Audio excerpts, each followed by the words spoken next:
My next guest has a lot to say about this. He took his fight for labor rights all the way to the Supreme Court this year, winning government workers the right to choose if they want to pay union dues. It's up to the worker to decide what they want for themselves, not some other larger entity. Mark Janus is a former state worker in Illinois, now a senior fellow at the Liberty Justice Center. Mark, thanks for being here tonight. Good to have you joining us on this Labor Day. Talk to me a little bit about your reaction to what Richard Trumka said and how the president responded. Well, I think what we're really looking at is that worker rights are paramount, which is why I brought this case. And the fact that we're seeing at Liberty Justice a number of people that are contacting us because they want to opt out, and we're talking government sector only here. We're not talking about private, such as carpenters and the like.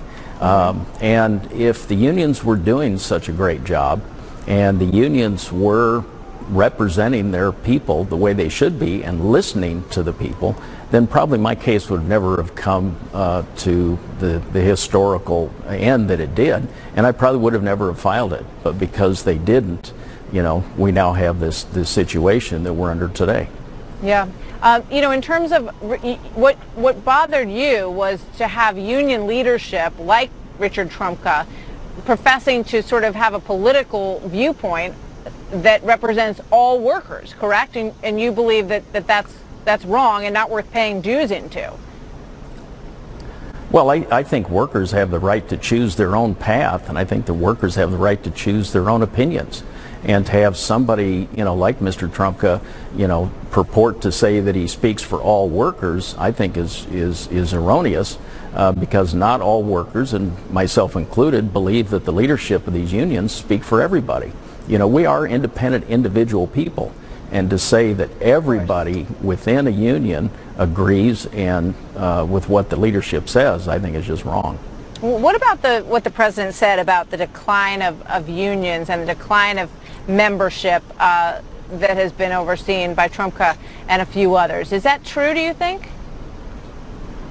Well, I think what we're seeing is we're seeing individuals that are choosing to make their own decisions again. And, look, our case that we put together was not, to union bash, and it was not to try to put unions under and make them disappear. Our case was about worker freedom and the right to choose. And if the unions are doing such a great job in representing their individuals that are members, then why do we have all these people contacting Liberty Justice wanting to opt out on the government side? That I think speaks volumes right there. Yeah, it certainly does. Mark, thank you very much. Good to see you tonight. Thanks for coming in. Happy Labor Day. Thank you.